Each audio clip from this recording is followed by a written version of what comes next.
The Last of Us Part 3 might be coming. Neil Druckmann has a concept written. He called it as exciting as Part 1 and Part 2.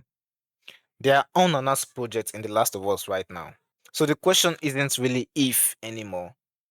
The question is, what does Part 3 need to actually get right? Because the bar is high, really high. Part 1 is a masterpiece. Part 2 is one of the most awarded game ever made. You cannot follow that up with something average. So today I want to break down exactly what The Last of Us Part 3 is, what it must do, what it must avoid, and what would make it the best in the series. Let's start with the obvious one, Ellie.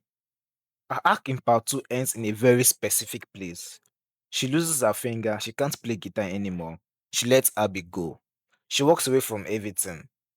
That ending is quiet, painful, but it feels complete. So if part 3 brings Ellie back, it needs a real reason. Not just, oh, she's back and she's fighting again. That would undo everything part 2 is built on.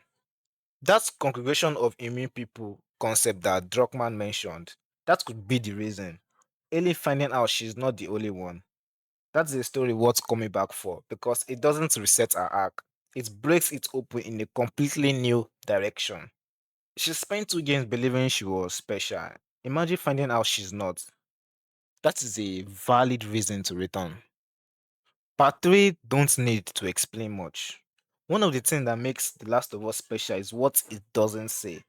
The cordyceps infection is terrifying because it is mostly unexplained. Joel and Ellie relationship is hard because the game trusts you to feel it. It doesn't over explain it. It doesn't spell everything out.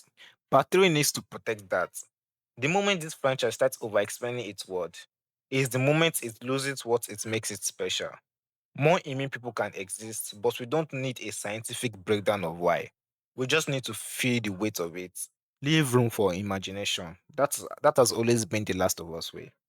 What part 3 also needs to get right is give us a villain we understand. Part 1 had Fedra and the Fireflies. Not pure evil, just different people doing desperate things.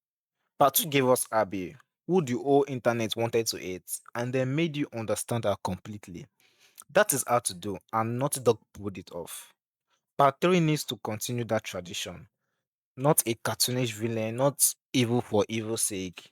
Give us someone who has a real reason, someone who believes they are right, someone where halfway through you start to think, actually, are they wrong?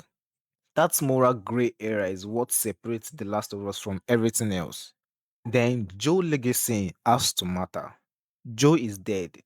That is not changing, and it shouldn't change. But his legacy, his impact on the people still alive, that needs to be felt in part 3. So Rebecca said we haven't seen the last of Joe, and I think he's right.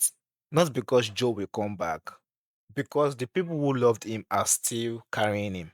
Ellie, Tommy, the choices Joe made, all of that still has consequences. Part 3 should be haunted by Joe, even in his absence. The best way to honor a dead character is to show how much the world changed because they existed.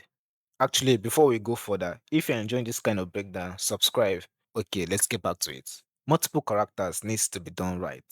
Druckmann has said Part 3 could have multiple playable characters.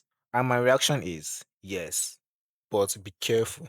Part 2 already did this with Ellie and Abby, and people hated it at first, then understood why it worked.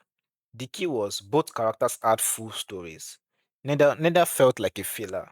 You weren't just waiting to get back to the character you like. You were invested in both. Part 3 needs that same commitment. If there are 3 or 4 playable characters, every single one needs to feel essential, not just different perspectives on the same event. Real separate journeys that connect at the right moment. Done wrong, it feels bloated. Done right, it feels like the biggest The Last of Us story ever told. The setting needs to feel new. Part 1, Boston, Pittsburgh, Wyoming, Colorado. Part 2, Jackson, Seattle, Santa Barbara. Both games feels like real places. Part 3 needs somewhere new, somewhere that changes the atmosphere. Think about what different settings could do for this world. The world of The Last of Us is massive and mostly unexplored. Part 3 is a chance to show us something we've never seen. And the setting should feel like its own character, like the way Setu felt in part 2. oppressive, dangerous, and it feels alive. Don't play it safe. This is the biggest one. The temptation with part 3 will be to play it safe, to give the gamers what they think they want. Happy ending, Joe flashbacks, Ellie getting closure. Everyone lives satisfied. And that would be the worst thing they could do. The Last of Us has never played it safe. Part 1 ends with a lie, Part 2 ends with a loss. Neither ending is comfortable. And that is exactly why they stay with you. Part 3 needs to take a swing, a real one. Something the fanbase won't see coming. Something that divides people at first. And then years later, they get called a masterpiece. That is the Last of Us way. And I don't think they should abandon it now. So here's my take. Last of Us Part 3 has an impossible bar to clear, and I think Naughty Dog knows that. Druckmann says the concept is as exciting as Part 1 and Part 2. He said there's probably one more chapter. He's been sitting on this idea for years. That is someone waiting until they have something worth saying. And when that day comes, when Part 3 actually gets announced, I think the people who doubted it are going to feel very familiar because we felt that way before part 2. And part 2 won 326 Game of the Year awards. Trust the process, trust Druckmann, and get ready. That is what I think The Last of Us Part 3 is. End Ellie return, don't over explain, give us a villain with depth, honor Joe's legacy, multiple characters done right, a fresh setting, and above all, don't play it safe. Now, I want your take. What does The Last of Us Part 3 need that I didn't mention? What are you most worried about? Drop it in the comments. I read all of them.